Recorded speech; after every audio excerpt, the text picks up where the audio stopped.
Kisah Nabi Muhammad Sallallahu Alaihi Wasallam. Muhammad kecil yang membawa berkah. Bayi Muhammad disusui oleh Halimah As-Sa'diyah selama 2 tahun. Lalu dilanjutkan dalam pengasuhannya hingga usia 5 tahun. Selama diasuh oleh keluarga Halimah, Muhammad kecil membawa banyak keberkahan dalam kehidupan mereka.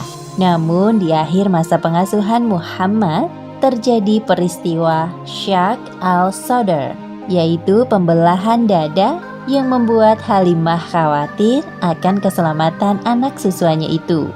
Telah menjadi tradisi baik di kalangan wanita Mekah yang baru melahirkan untuk menyusukan bayi mereka kepada wanita-wanita yang tinggal di dusun atau pedesaan.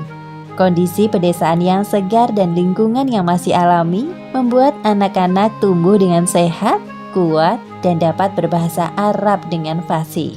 Sebelum kedatangan para wanita dari Bani Sa'ad, Muhammad sempat disusui oleh Suwaibah, budak perempuan Abu Lahab. Abu Lahab adalah satu di antara paman Muhammad dari garis keturunan ayahnya. "Wahai suamiku, semoga kita dapat anak bangsawan kaya seperti teman-temanku. Saat ini hidup kita sangat sulit."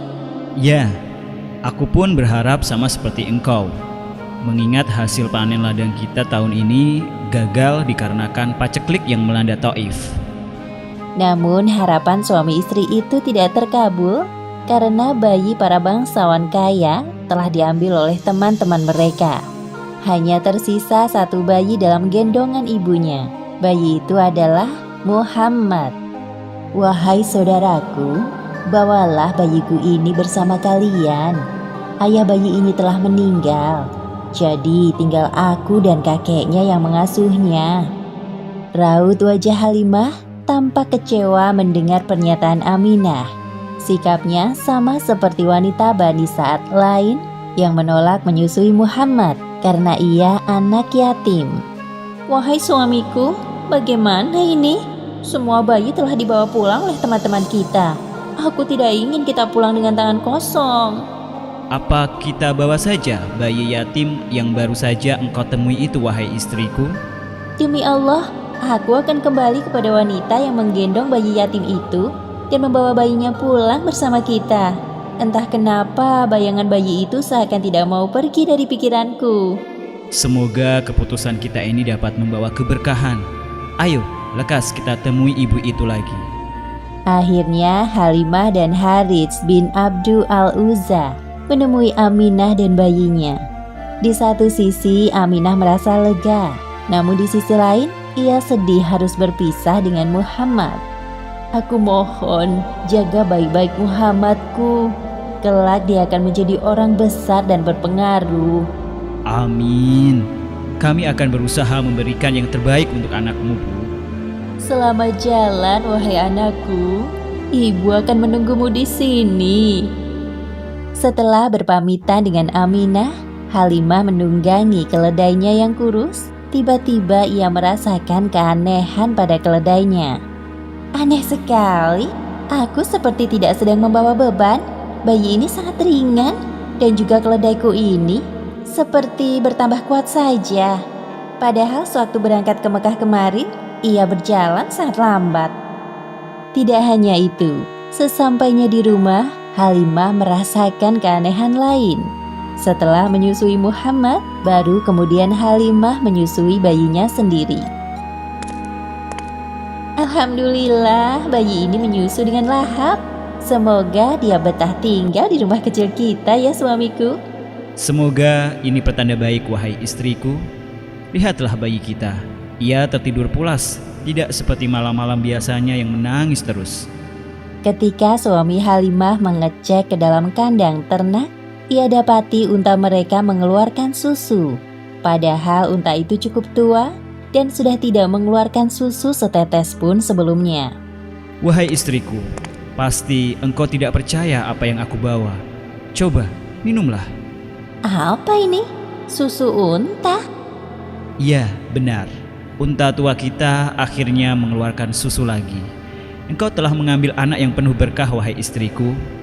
Demi Allah, Muhammad benar-benar membawa keberkahan dalam keluarga kita. Setelah beberapa waktu berlalu, pasangan suami istri itu dikejutkan dengan pemandangan asri di depan rumah. Subhanallah, tanah yang sebelumnya kering menjadi subur. Lihat juga kambing-kambing kita yang kurus menjadi gemuk. Terima kasih ya Allah atas semua nikmat-Mu.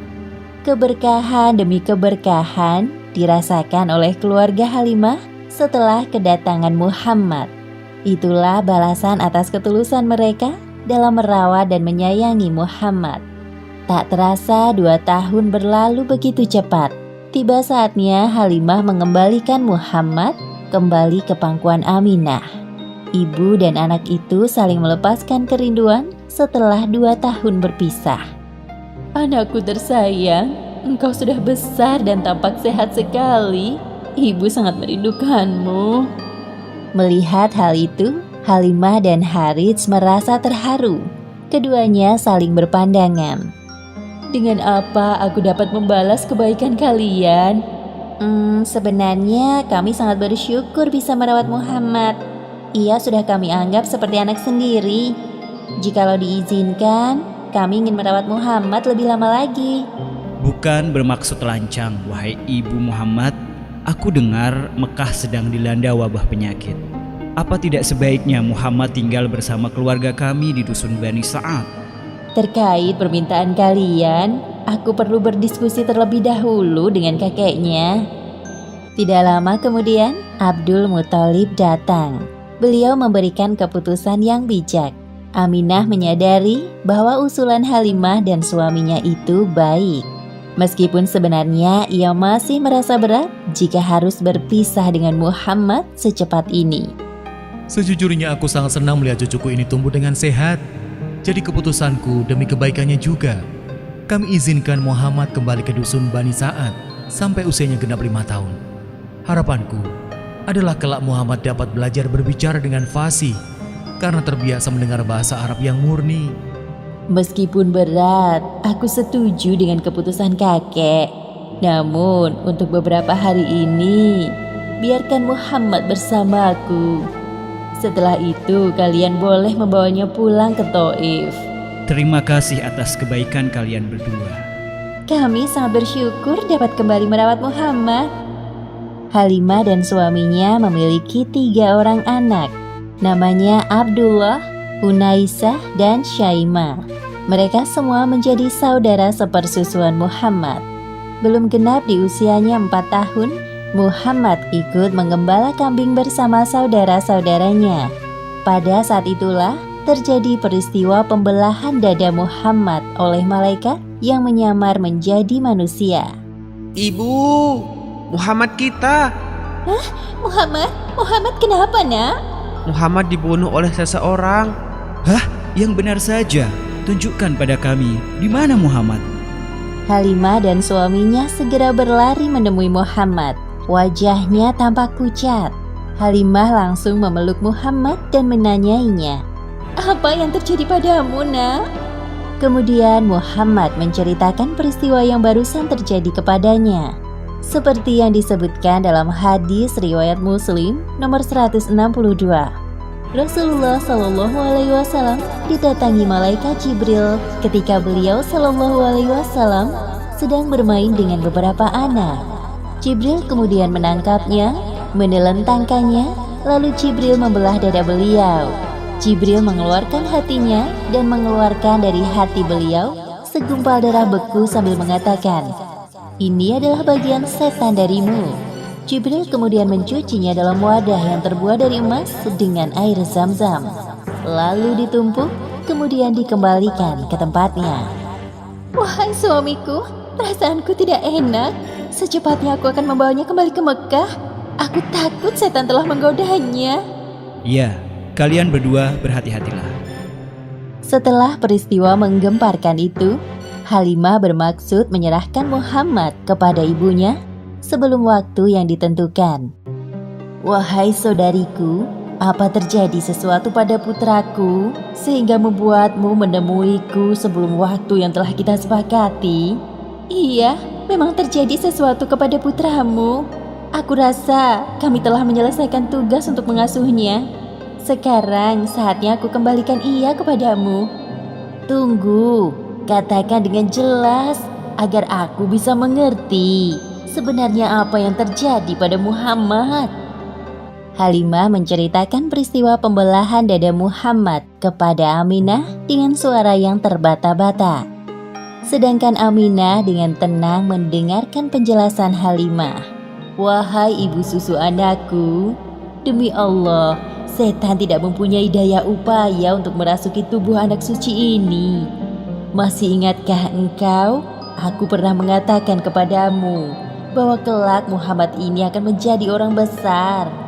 Sewaktu aku mengandungnya, aku merasakan banyak keajaiban. Apakah keajaiban itu juga terjadi kepada keluargamu? Iya, kami merasakan banyak keberkahan sejak mengasuh putramu. Jadi tenanglah wahai saudariku. Jangan khawatir. Insya Allah Muhammad selalu dilindungi olehnya.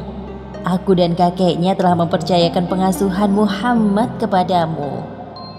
Setelah mendengar penjelasan Aminah, Halimah dapat bernafas lega. Semua ketakutannya sirna. Begitulah akhirnya Muhammad kembali ke dusun Bani Sa'ad bersama Halimah. Sekarang usia Muhammad telah genap 5 tahun. Tidak lama lagi Muhammad akan berpisah dengan keluarga Halimah. Pada hari itu Muhammad dan anak-anak Halimah sedang asyik mengembala kambing sambil berkejar-kejaran. Tiba-tiba Halimah mendatangi mereka dan mengajak pulang. Wahai ibu, ada apa? Mengapa engkau menyusul kami? Tidak biasanya.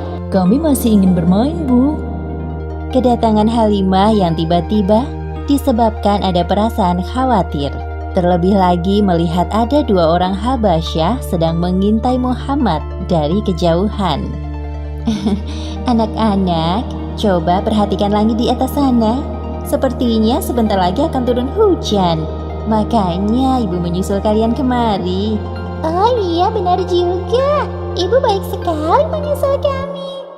Kekhawatiran Halimah belum berhenti sampai kedua laki-laki itu mendekati Muhammad. Hei anak-anak, kau sudah selesai bermainnya? Tadi itu seru sekali loh. Sebenarnya apa yang paman inginkan? Hahaha, tidak ada nak. Coba kau berbalik badan. Muhammad kecil membalikkan badannya dan 2 laki-laki itu terbelalak melihat punggungnya. Mereka lalu pergi sambil berbisik-bisik. Aneh sekali kedua paman itu. Mereka sangat mencurigakan. Ayo anak-anak, sebaiknya kita pulang sekarang. Kekhawatiran Halimah pun terbukti. Orang-orang Habasyah itu merencanakan hal buruk pada Muhammad kecil setelah melihat tanda di punggungnya. Tidak salah lagi. Menurut berita yang aku dengar bahwa anak laki-laki yang memiliki tanda di antara kedua bahunya itu kelak akan menjadi orang yang besar. Kita harus mendapatkannya sebelum keduluan orang lain. Jika kita berhasil mendapatkannya, pasti raja akan memberikan hadiah besar untuk kita. Sayup-sayup pembicaraan kedua orang Habasyah terdengar sampai ke telinga Halimah. Ia pun segera mempercepat langkah kakinya. Aku harus pergi dari tempat ini. Muhammad sudah tidak aman tinggal di dusun ini. Anak-anak, bisa agak cepat jalannya? Baik, Bu.